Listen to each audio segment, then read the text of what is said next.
From MLB.com, this is the Morning Lineup Podcast. I'm your host, Anthony Castrovins. Today is Monday, March 9th. And boy, it seemed like that weekend just flew by, didn't it? Almost like it was 1 hour shorter than usual. Strange. Anyway, it also went quick if, like me, you were glued to the World Baseball Classic. So if you want a refresher on what you watched, or you want to get caught up on what you've missed, I've got you covered. Today we'll go over 5 takeaways from the Classic so far and get you primed for 7 games on today's schedule. Let's get to it. Our first takeaway from the first batch of World Baseball Classic games is Japan's dominance in the Dome. Not only is Samurai Japan the only team to have won 3 World Baseball Classic titles, but Japan has never even fallen short of the semifinals in any of the 5 previous tournaments.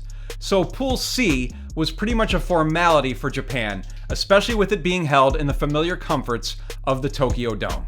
By the time Japan faced Australia on Sunday, Shohei Ohtani had already done a very Shohei Ohtani thing by hitting a grand slam against Chinese Taipei in the opener.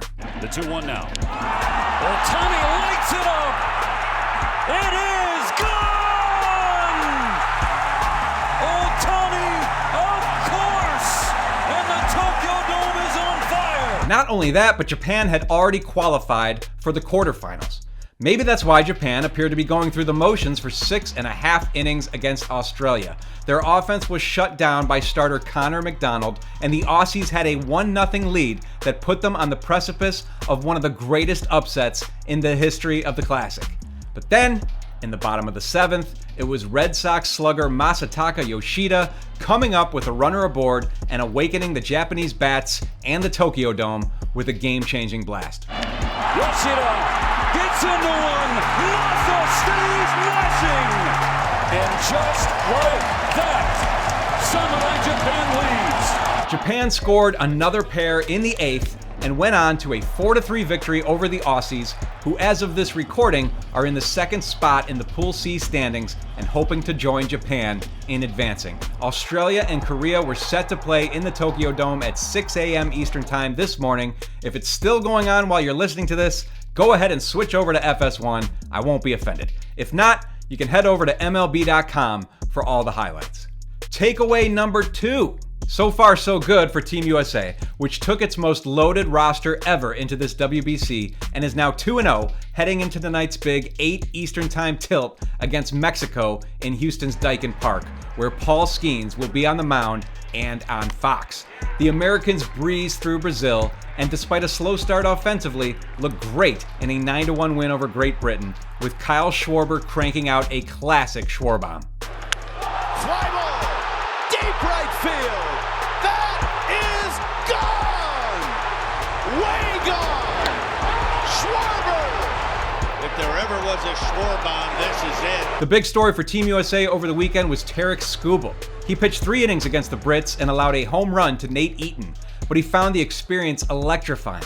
And though the plan was for Skubal to make that single start and then return to the Tigers, he admitted to having second thoughts Saturday night, telling reporters, quote, "I didn't expect these types of emotions to run through my brain or my thoughts to differ."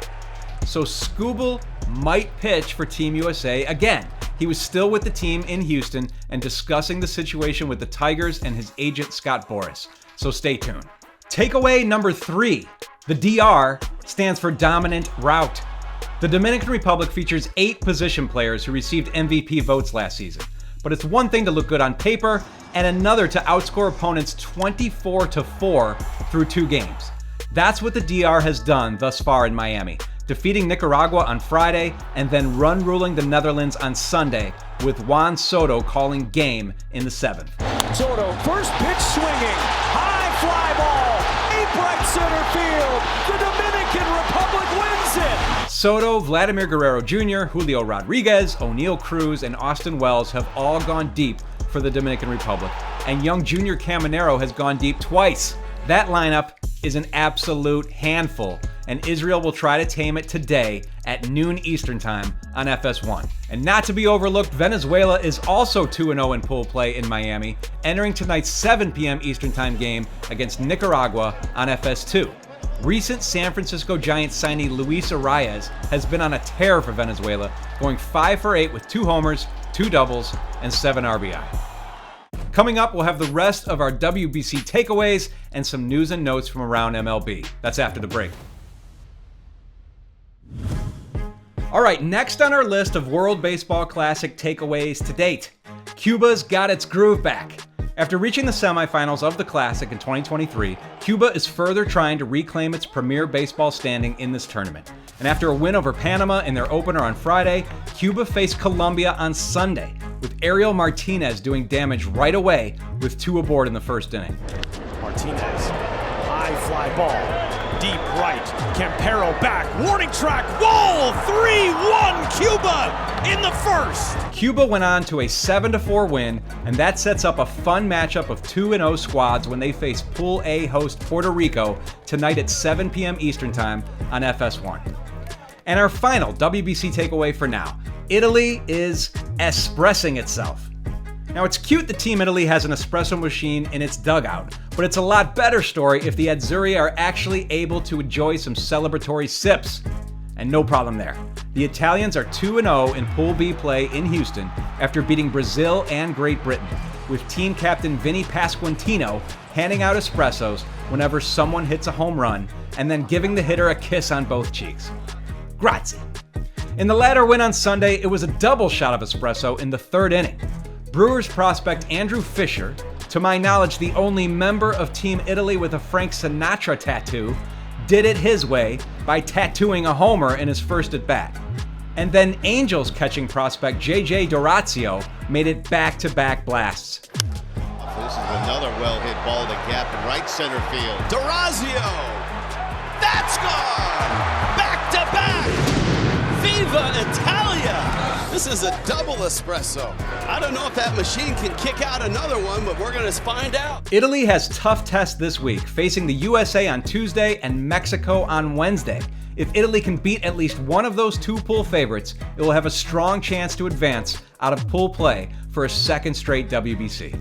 But of course, that's easier said than done because Mexico is also off to a great start in this tournament, improving to 2-0 by mercy ruling Brazil in a 16-0 romp in 6 innings on Sunday, in which Alejandro Kirk, Jaron Duran, and Alec Thomas all had a big night. Also Sunday, Israel got its first win of the tournament and eliminated Nicaragua with a 5-0 win in Miami. And on a rainy night in San Juan, Panama got its first win by upsetting Canada 4-3 in a game preceded by a national anthem standoff between 2 pitchers named Logan Allen. How can you not be romantic about baseball? It's been a great tournament so far. We've seen the Netherlands and Puerto Rico capture the first walk-off homers in WBC history. Stunning defensive plays from the DR's Manny Machado, a Trace Thompson home run robbery in which he showed similar ups to his NBA brother Clay, Lucas Ramirez homering for Brazil twice with his dad Manny Ramirez watching, and so much more. I can't possibly give you all the highlights here in this efficient podcast, but you know where to find them, MLB.com. On today's docket, it's Korea and Australia at 6 a.m. Eastern Time on FS1, the Dominican Republic and Israel at noon on FS1, Colombia and Panama at noon on FS2, Brazil and Great Britain at 1 p.m. on Tubi, Cuba and Puerto Rico at 7 p.m. on FS1, Venezuela and Nicaragua also at 7 on FS2, and the headliner, Mexico and Team USA at 8 p.m. on Fox. Again, did I mention it will be the great Paul Skeens on the hill for the Americans? He's not just the reigning NL Cy Young winner, he's a former Air Force cadet, so it should be emotional for him to don that Team USA jersey tonight. Elsewhere in MLB, the Nationals have reportedly agreed to a 1-year deal with Zach Littell, who recorded a 3.81 ERA and logged a career-high 186 2/3 innings for the Rays and Reds last season. And the Rangers have a minor league deal with DH Andrew McCutchen, who is MLB's active leader in games played and will look to keep that going. That's all for today's morning lineup. Will Leach will be back with you tomorrow to recap another jam-packed day of World Baseball Classic action. And don't forget, if merely hearing our voices is not enough, you can watch this podcast on MLB's YouTube page, where we'll be bringing you everything you need to know all season. Until next time, thanks for listening. Please be sure to leave us a rating and review, share this episode with the baseball lovers in your life, and have a great day, everyone.